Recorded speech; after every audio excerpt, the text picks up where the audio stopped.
back to another edition of Doc's Boneyard. I've got a special guest via Zoom today. It's my son Matt, and he's back to do episode number 2 of The Sins of the Father. So, how's it going, Matt? It's going. Okay, is that a good thing or a bad thing? I mean, it has its ups and downs right now. All right. So, what's been going on since last time we talked and you raked me over the coals? Well, got a new job. Got a different job, let me put it that way. I left the prison system. It sucked. And I got a job changing commercial tires, being a road technician. So I've been doing that for the last few months now, and I'm enjoying the hell out of it. All right. So, what's changed since you left the prison? What made you decide to leave the prison and get out of involuntary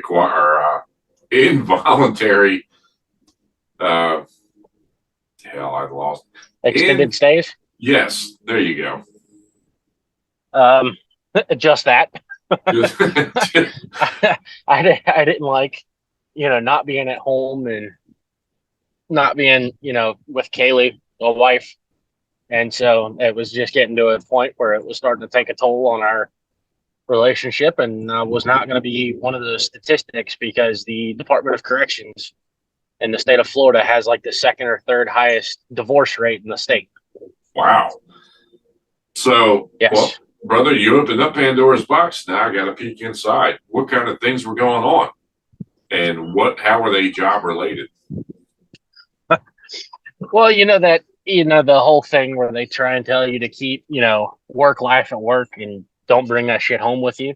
Yeah. Okay. Well, there comes a point when it all just, especially say like for me, for instance, I was working night shift, so all my days were blending together, whether I was at work or whether I was at home. If I was home, I was sleeping, and not doing anything. And eventually, all the stress and shit from work would just come home with me, and it was just brewing a big old shitstorm, if you will. Gotcha. And it was not fun. So what kind of stuff did the Department of Corrections have for employees that found themselves in trouble, so to speak? Or did they?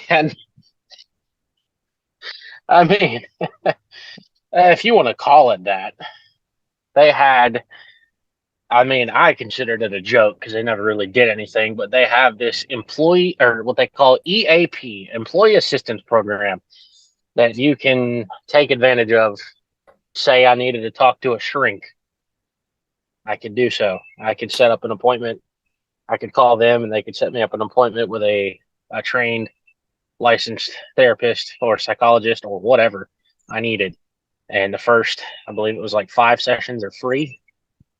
And then they give you like a special rate after that or something like that. But it was all a big joke. So did you ever try it out, or did you just decide it's just a big damn joke? I did. And that's where I came up with the conclusion. That was just a big damn joke. I got you. Because they wanted to give me the runaround. They wouldn't. I was on the phone with them, I believe, maybe 3 or 4 different times, over an hour a piece, and they would never give me like the proper recommendations. They weren't giving me what do you call it? The proper referrals or anything like that. They were pretty much just wasting my time. I got you. So it wasn't the therapist, it was the actual EAP. It was the EAP, yes. It was giving you the big plastic dildo, huh? Yes. I got you. So what do you think would have happened if you would have stayed with the state? Well, it would have been a combination of things. I would have likely gotten divorced. Would have likely become homeless. And there was a lot of days where I was contemplating suicide. Well, I hate to beat you to it, brother, but I did all 3 of those already. Yeah, I know. I mean, it's nothing to joke. It's some serious shit, and I'm not trying to make light of that. But yeah, brother, I, I've I, I mean, been. I've previously done one of those things, so I mean, but here we are, Which one of those things the suicide you contemplated, planned, or attempted? attempted several times. Really? Yes, Wow. Okay. So, well, I contemplated it. I contemplated every day, well. but there were there were times it was getting so bad that I was, yeah. So, do you have a specific method in mind? Um, And yeah, we don't have to go into it if you don't feel comfortable going into it. I mean, did you have a plan to carry it out? yeah. I was going to sit in my car and I was going to take my 9mm out and put a bullet in my skull. Okay, well, that's pretty much cut and dry there. It's not much margin for error. What made you not decide to do it? I guess that's the question that everybody's going to be wondering. I mean, I just came to the point where I said, because it was mainly, family issues and job issues, I was like, okay, I need a change. And so that was right around the time when I injured my shoulder this last time. And I was out of work for, shit, I think I was out of the prison for 3 weeks, a month maybe. And at that point, I started looking around for jobs, and the wife had a friend that was a store manager at a tire store. And so she asked her for like the application, and I put it in. And yeah, I had, I put in the application on Monday. I had a over the phone interview Tuesday morning, and I had a in person interview Wednesday and got the job Wednesday afternoon. Well, And that day, that's pretty freaking awesome. yeah, as soon as he offered me the job, I went and took my uniforms out of the prison and said I quit. It was my day off anyway. But And how do you and I think wrote. that? Oh, go ahead. I was going to say, and the funniest part about it for me was I wrote my resignation on a sticky note. Documentation is documentation, brother. I mean, it could be the back of a menu if you wanted it to. So, as long as they have a written notice of resignation, hey, that's all that counts, man. Yep, yep. I wrote it on a pink sticky note and sat it on the recruiting sergeant's desk. That's And I was funny. like, all right, I'm out. I don't want to do this shit anymore. So, was it a culmination of things that drove you to consider suicide, or is it just when you fall down the black hole and you just don't see any light? What kind of? I've been there, but for people that don't really know I mean, how to put it into words, what would you say? it was really. I mean, you couldn't have said it better yourself. It was a culmination of things, and then it was like you just said. It was you go down this deep dark hole and don't see a fucking way out of it, and think there's no light at the end of the tunnel. I mean, And I couldn't have said it better myself. well, there's a difference. See, that's why I'm doing the podcast and you're riding around on the golf cart. I'm just kidding. Just kidding, man. No, I'm still honing my skills as an interviewer. So, would you say that leaving that job at the prison saved your life? Would that be a fair assumption? Yeah, yeah. It lifted a big burden off my like a big weight off my chest, and I'm a lot happier. I'm able to do things, and I was able to save my marriage, and that was probably the biggest thing. So, if you had any advice for somebody out there who is right now just kind of teetering on the edge that, they don't see any hope, all they see is despair and blackness. I mean, what would you say to them if you could reach out and maybe just reach that one person? What would your message be? Just keep your head up. It may look like fucking shit now, but just keep moving. Slow progress is progress. The minute you give up, you let the devil win. And you know what? That is some really sage advice coming from a 25-year-old. I got to admit. 24. Oh, well, brother, I'm trying to help you out here, man. I'm trying to, work with me here. Work with me. But no, that is some awesome advice, for coming from someone who doesn't have the life experience, say, as an older person would. That's freaking awesome. So did anybody around you say what?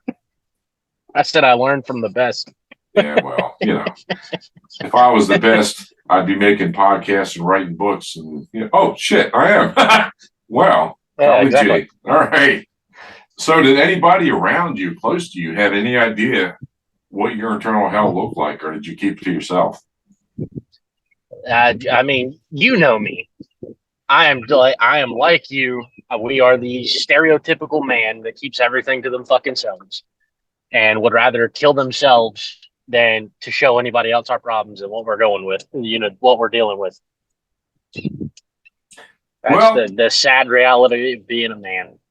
I'm going to agree with you up to a point, in that I don't do that anymore. I have this podcast series because I throw all that shit out there, all the good, the bad, the ugly, the shit that I would rather not talk about. So yes, at one point I was exactly like that, but I reached a point where I was just trading oxygen for carbon dioxide and not really enjoying quality of life.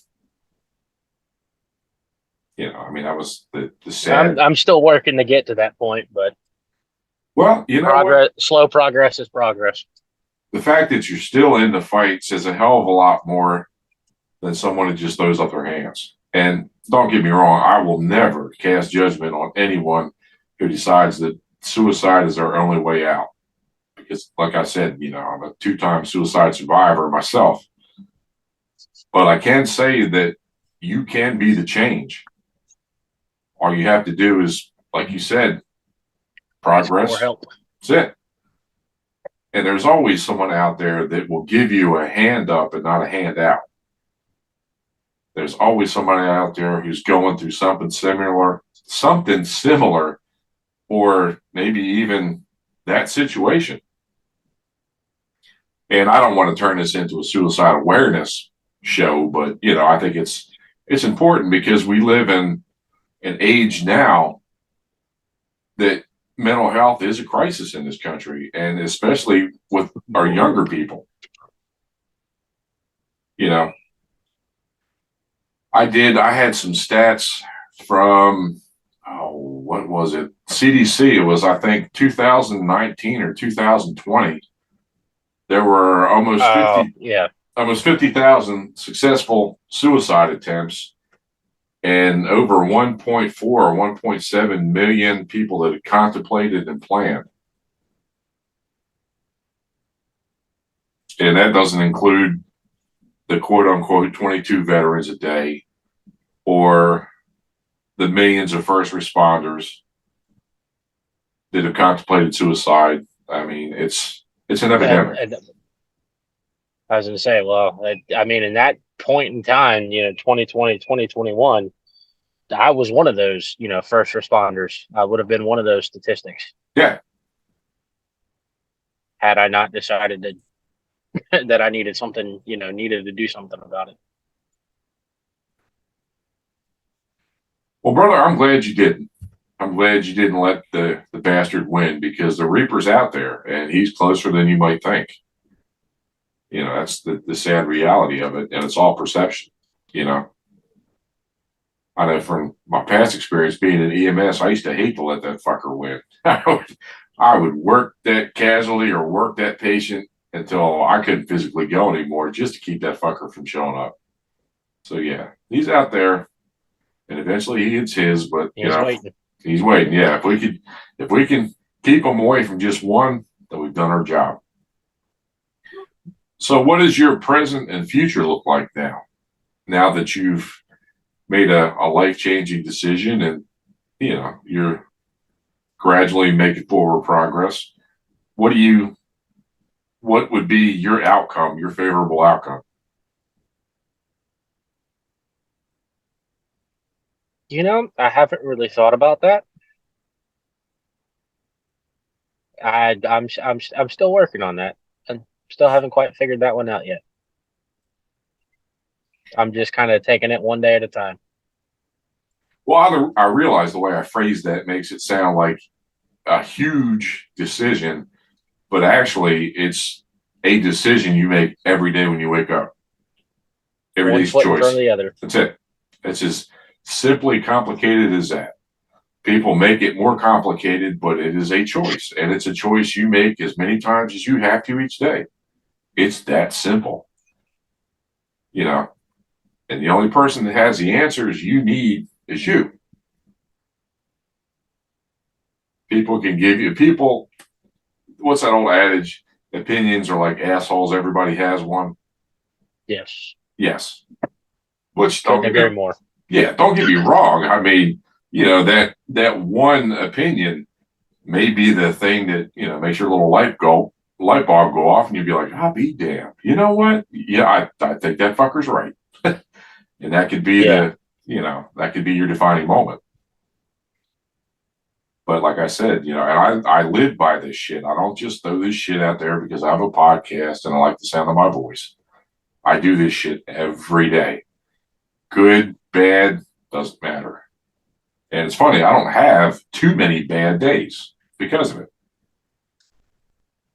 So, if I'm a fucked up soup sandwich and I can do it, maybe there's hope. I guess I'm half a fucked up soup sandwich. Well, there's different levels of fuckness. There's, there's slightly fucked, mildly fucked, holy fuck, and whatever you want to fucking throw in between there, I guess. So you could be as fucked as you want to, and that's cool. It's okay to not be okay. I cannot stand people that put on the act once they walk outside. Like they've got all their shit together and I don't have any problems in my life and blah, blah. You're fucking lying to yourself and you're lying to others, because once you get back in the house and you pull that mask off, shit's right there at you, staring you right in the face. It's like that dingleberry that you just can't wipe off your ass. It's the little fucker's there swinging back and forth. So what are your plans for, are you going to stay with this company? And I'm going to at least stay for a few years because we're still kind of growing. Since I've started, I started like the week of Christmas, but we've already opened, or we are opening. I think today was the grand opening of our 5th location. So we're still a small company, but they take care of their people. And that was one thing that I liked about coming here is it's more of a family environment. Like there's not, you don't have all the, you still might have the occasional BS, but that comes with everything. But it's they value their people. Let me put it that way. So it sounds like their people matter to them. They're not just numbers. They're not just numbers on a board. Gotcha. Fill in spots. Yeah. Gotcha. And that makes one hell of a difference when you feel like you're belong and you're part of something. You're not just going and getting a paycheck. You're actually, what you're doing matters. Yeah. And don't get me wrong, the money's it's necessary evil. You have to have it. It's a bitch, but you got to have it. Yeah, money. And that was one of the things that that was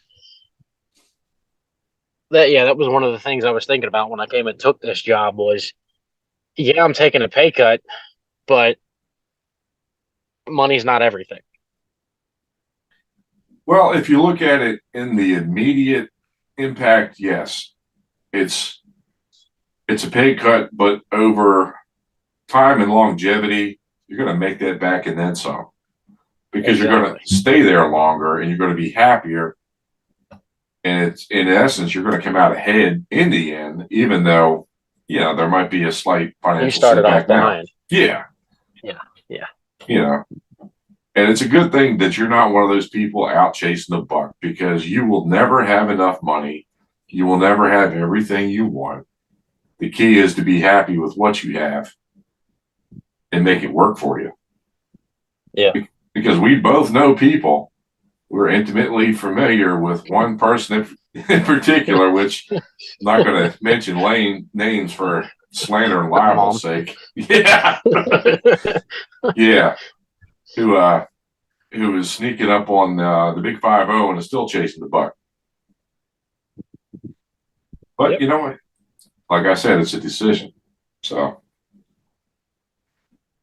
how long have you and the missus been married?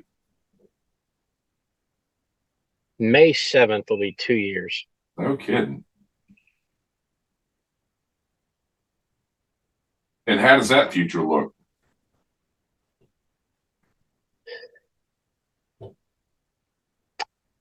And remember, it's a safe zone, but not a comfort zone. So, or you could choose not to answer. So I'm gonna plead fifth. Every day has its ups and downs. Like, we may get into like just little arguments over stupid shit, but she's the only one that I know that'll put up with me, and she's done it for damn near 5 years already. So So you're assuming she doesn't have a bag of lime and a shovel in the trunk of the car. Is that what you're assuming? In the length of work? well, she wouldn't know how to do that. I say that, but she watches so many crime shows. I was going to say, man. I was going to say. She might have trouble, dragging your big ass to the hole, but hey, that's what they make chainsaws for too, so, or wood chippers. Yeah. And no, we're not contemplating murdering my guest. We're just throwing shit out there. So have you guys worked on any of the shit from the prison as a couple, or are you pretty much doing it on your own individually? It was more so just me bringing the shit home, like on my own. There was nothing really that I guess there's not really much that we could work on as a couple, because it was all like one-sided. It was all me. So, well, I'm gonna correct you on that, buddy. Your actions do have consequences to others, just like mine did to you. You have secondary PTS because of me. So, yeah, she does have issues because of what happened. Now, whether or not she's ready to accept them and deal with them, yeah, that's up to her. But yeah, there has been damage to your relationship because of what happened. It's just a matter of, is it to the point where, okay, we're ready to acknowledge that and repair it and move past it, or are we just not there yet?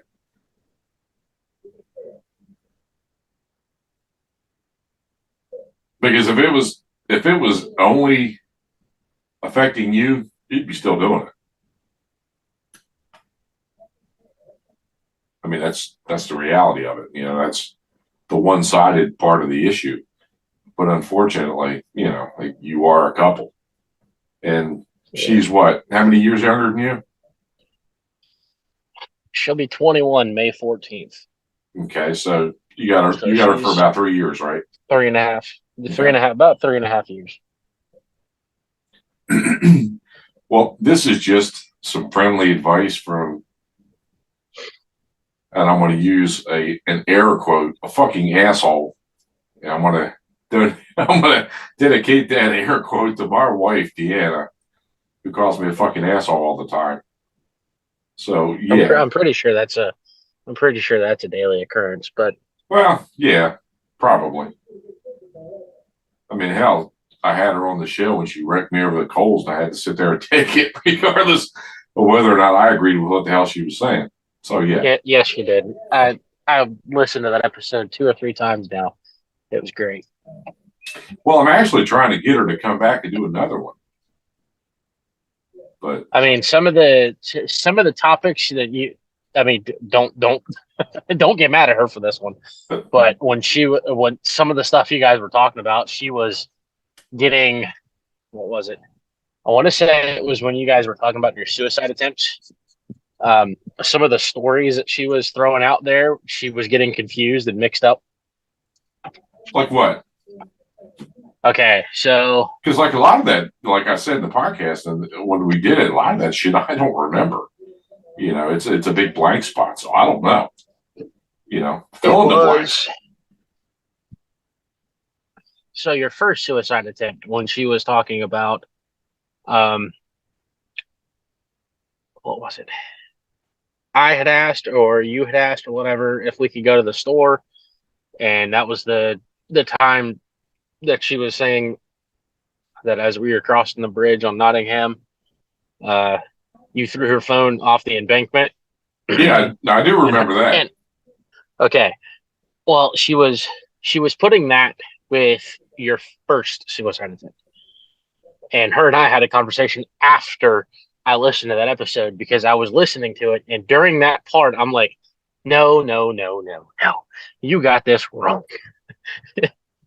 And yeah, her and I had a Okay, well, as a 20-minute dumbass who has no friggin' idea what the hell you're talking about, what are you talking about? Okay, well, like I said, so she was putting, the whole throwing the phone out of the car over the bridge incident with your first suicide attempt, where you walked upstairs, locked yourself in the room, proceeded to try and hang yourself by hooking the rope to the closet door and jumping out of the window. No, I think I was going to hang myself in the closet. I think the jumping out the window. You were gonna hang.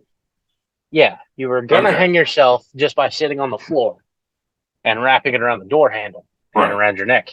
Well, at that time when she got the door open, that's when you went to go open the window and go jump out that fucking thing. But your big ass didn't realize that the awning, whatever, was over the front door. And so that's when you and her were fighting over said knife so she could cut the rope from around your neck. And then, shit, I want to say after like 5 or 10 minutes of you two struggling up there, then you stormed down the stairs, walked out the front door, and sat in traffic for like 20 minutes.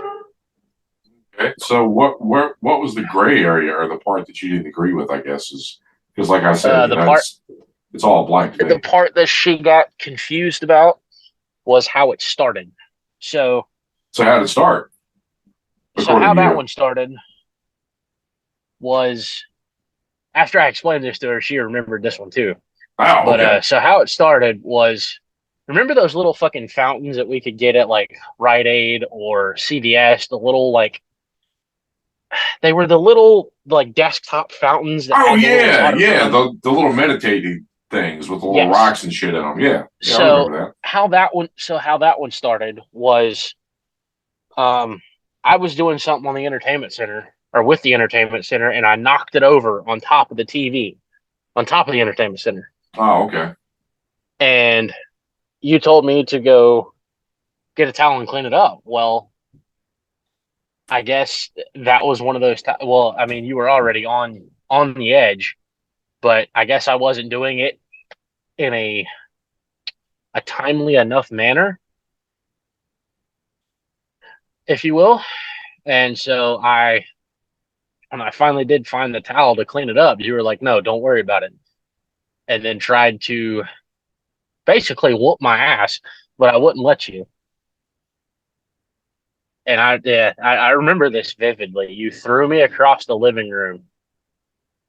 I was sitting down. You snatched me up by the back of my shirt and threw me like 6 feet across the living room. How old were you when this happened? 10, 11. So you were probably what, about 130, 140 pounds ish? Roughly. Yeah. Somewhere in that neighborhood. And you literally picked me up by the collar of my neck, by my shirt collar, and threw me across the living room. And then it's that's when you stormed upstairs, locked yourself in the bedroom, and it's when the whole can of worms opened. gotcha. As you're explaining that to me, I had a recollection of something that happened to me in Iraq, and it was like I don't know 9 months into the deployment, and it was we were I forget what the hell the mission was. We were some damn place. We stopped to take a break, and it was cold as hell, and I was tired and not in the best mood anyway. And one of the guys came up and pushed me. Now we had just stopped the vehicle, so I had all my shit on. Everybody had all their gear on. I walked over to this individual, yanked him up by his body armor, and it must have been a good 250 pounds. And I was just hanging him in the air. And I said, "You ever do it to me again, I'll fucking kill you." And they were dragging me off this guy. And I had him, must have been a good 2 feet off the ground. And I just fucking hung him there. And I was like, holy shit. So yeah, in those moments, those moments when Fits of rage. yeah, you get incredible strength. And I was like, wow. Yeah. Yeah, that was one of those times because, like I said, you were trying to whip me with I believe it was your Velcro belt, that old black Velcro belt. Oh yeah, the duty belt. Old Faithful. Yeah, Old man. Faithful. And I was basically, I was pretty much like crawling around the living room, getting away from you. There was one point where you had me pinned down with your knee in the middle of my spine, holding me down. And somehow I still managed to get out of that one. And then that's when you picked me up and fucking threw me. Again. And then after that you were like, fuck this shit, and went upstairs and started your whole escapade. It's funny now looking back on it. How many years ago was that? Oh, it's probably 15 years ago. Yeah, 2008, 2009. It's funny now, but I mean, it was because that was the deadly serious. It was 2009 because it was like 2009 because it was the first time I lived with you guys, because we were in Threadneedle, the 2-story apartment. Okay. Yeah, so that was, that was 14, 15 years ago. Well, let's see it's 23 now. 19, 23. Yeah, 14. Yeah. Wow. Yeah, I was like 10 years old, maybe 10 or 11. Well, that brings up a really good point, because I was not the best father. And before I went off to Iraq, you really didn't have much of a recollection of that. After I came back was a whole other story. What lessons would you take from me trying to be a parent and having PTS or PTSD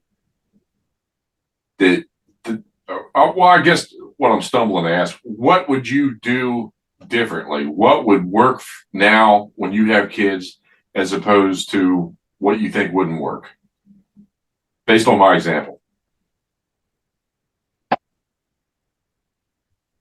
I mean, what kind of worked for me was, I just doing research. Like, I did a lot of research on this shit. So what kind of research, and what did you find out? So, like, some of the ways, somebody can have PTSD, some of the, what was it? Some of the possible triggers for it. I mean, I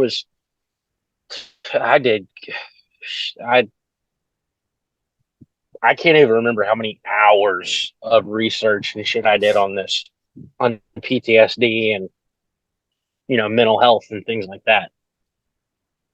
Well, especially when it came to dealing with you. I'm going to hit the pause button real quick. It's one thing to read someone's research from an academic standpoint. Somebody writes a book, you read the book. Okay, got that. Okay. It's something totally different that when someone who has been there and lived that shit writes a book, it's a totally different perspective. And what I mean is, in an academic sense, everybody's going to write about the same shit.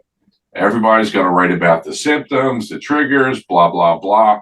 But unless you have PTS or PTSD, there is no one that can tell you what it feels like to have a panic attack, or what it feels like to suffer with extreme hypervigilance or extreme depression or any of that shit. So you have to take into account the academic side from the side of the person who's writing about it, that's been there and knows what the fuck they're talking and lived about. it. Right. Yeah. Exactly. And that's one of my biggest problems with mental health today is, I was going to say, yeah, that's a lot of the biggest problems now with mental health is you've got all these academic scholars and shit writing these books and articles and all this shit on how it's supposed to be, and like you said, the academic standpoint of it, of what the symptoms look like and what to look for and how to deal with it and shit. But it's like you don't know a fucking thing unless you've been there and lived through it. exactly. And I'm not knocking the academic world. It takes a lot of money and a lot of time to get a PhD or a master's. I'm not knocking them because I'm on that same path myself. However, all they're doing is regurgitating the same shit that's already out there. Nobody is coming up with anything different. And there's not enough of us who suffer with these problems to put it in a context where the average Joe can say, you know what? Yeah, that's exactly what it feels like. Because my dad has flashbacks and drinks like a fish. He comes in there and beats the living shit out of me when he's in a bad mood. Exactly. Okay, don't write an article or write a book about, well, alcoholism is a byproduct of post-traumatic stress disorder. No, tell what it's like to be that 10-year-old kid who gets his ass beat with a golf club because his dad is, that shit. Yeah. It's all the same eggs being put in different baskets. Exactly. That's all it is. Exactly. The only difference is nobody's experience is the same. Now, you could write an article, 10 people can write an article based on the same shit, but no 10 experiences are the same. That's where it differs. And there's too much of that shit out there. Like I said, I'm working on that academic pathway myself, just to let people know that, hey, look, man, I could tell you this shit because I fucking been there. I could tell you all about the fucking ugliness that goes along with it. Not just read it because it's a sign or a symptom, but I could tell you what the fuck it feels like, or what it costs. That's why I would love for you to do something like that. There's no pressure here, of course. I mean, I've never been able to really put my thoughts on paper. I mean, it's just not something I've ever been able to do or been any good at. Let me put it that way. You know what I tell people? It starts with one word. Before we know it, you got a sentence. A few sentences, you got a paragraph. A few paragraphs, you got a chapter. And there's no specific quote unquote writing style. It's however you get the point across. I mean, some people use a bunch of flowery words and shit to describe a sunset. Others will just say, you know what? It's fucking beautiful. I mean, it's, and there will always be somebody that will gravitate to your style of writing. It's just, it's human nature. But I guess I've somehow had that ability to put things into words, I guess. Call it a blessing or a curse, but But if that's not your thing, that's cool. Or, poetry or songs. A lot of people write lyrics. A lot of people learn how to play an instrument. And, point I'm trying to get at is you have a story that I think someone else would really love to hear, which is, kind of what we're doing here on the podcast too. Get your story out. Yeah. But it's whatever you feel comfortable with, but you won't know if you don't try it. I was gonna say this to me has been by far like the easiest way to do it. Well, you know what? You're crafting a story and you're doing it one word at a time. You're just not writing it. That's all. You're making a literal interpretation of events that have happened to you, and people are going to take away from that what they choose to. It's going to resonate with somebody, and that might be more powerful than sitting there reading a book. Point is, you have a story that needs to get out. It's all about connection, man. If you could connect with just one person, if you could talk that one person down off the ledge by your experiences, all the shit you go through is worth it. Like I pulled up the stats for the podcast, Doc's Boneyard today.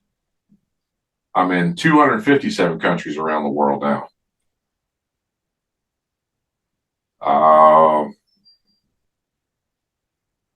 God, Tokyo, Turkey, Russia, Japan, Australia, all over Europe and the Middle East. Just, so you never know who you're going to touch and where they're at. Just some food for thought.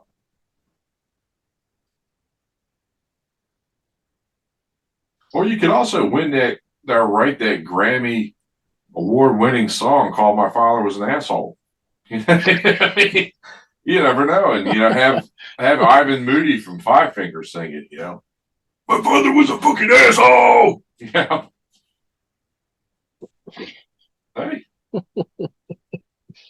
you know what, Ivan? If you're out there, if you ever see this podcast, man, drop me a line, buddy. We'll talk about it. I give my son all the royalties.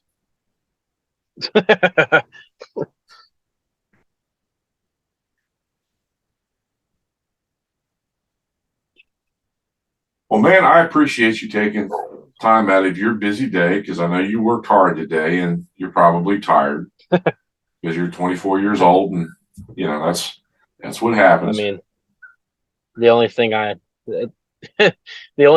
done today, honestly, is we had one road call, and it was a Dunkin' Donuts truck. Hey, man, in the parking lot of Dunkin' Donuts. Did you get any free shit? We did that. Yeah, actually. All right. Me and my colleague Jake, we were out there changing the two tires. The two ladies that were in there come out and brought us a half a dozen donuts apiece. Okay. All right, man. And I think it was like 2 drinks or something like that. Pretty sweet. Did you get any Creamfield action? Cool. Any Creamfield action, or like jelly action going on? How about glaze, baby? Old fashioned glaze? Yeah, man. There was some. Let's see. I had a strawberry glazed one, chocolate glazed, chocolate with sprinkles. I don't remember. There was a heart shaped one that was cream filled.